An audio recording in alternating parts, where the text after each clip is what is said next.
विश्वामित्र सदियों से कठोर तपस्या में लीन थे। उनकी शक्ति और तप का प्रभाव इतना अधिक था कि स्वयं देवराज इंद्र भयभीत हो उठे। इंद्र को यह डर सताने लगा कि कहीं विश्वामित्र अपनी अपार शक्ति से अपना स्वर्ग न बना ले और इंद्र की सत्ता को चुनौती न दे दें। इसी भय से इंद्र ने स्वर्ग की सबसे सुंदर अप्सरा मेनका को बुलाया और उससे कहा, तुम्हें अपनी मोहिनी शक्ति का प्रयोग कर विश्वामित्र की तपस्या को भंग करना है। मेनका ने इंद्र का आदेश स्वीकार किया। वह गंगा के किनारे जा पहुंची जहां विश्वामित्र तपस्या में मग्न थे। वहां उसने अपनी मधुर आवाज और सौंदर्य से वातावरण को मोहक बना दिया। उसकी मधुर वाणी ने सदियों से बंद विश्वामित्र की आंखें खोल दी। जैसे ही विश्वामित्र ने मेनका को देखा, उनका मन मोह के जाल में फंस गया। उनका कठोर तप टूट गया और वे मेनका की ओर आकर्षित हो गए। धीरे धीरे वे एक दूसरे के साथ समय बिताने लगे और उनका प्रेम संबंध गहरा होता गया। इस प्रेम के परिणाम स्वरूप उनके यहाँ एक पुत्री का जन्म हुआ जिसे उन्होंने शकुंतला नाम दिया। लेकिन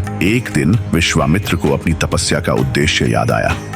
उन्हें एहसास हुआ कि वे मोह के जाल में फंसकर अपने लक्ष्य से भटक गए हैं। उन्होंने मेनका से कहा, तुमने मेरी तपस्या भंग की है, लेकिन अब मुझे अपने मार्ग पर लौटना होगा। मेनका यह सुनकर रो पड़ी, लेकिन उन्होंने समझा कि विश्वामित्र का उद्देश्य उनसे बड़ा है। आंसुओं के साथ मेनका ने उनसे विदा ली। फिर विश्वामित्र ने अपने मोह को त्याग कर पुनः कठोर तपस्या प्रारंभ की। अपनी तपस्या और आत्मसंयम से उन्होंने अंततः ब्रह्मर्षि का उच्चतम स्थान प्राप्त किया।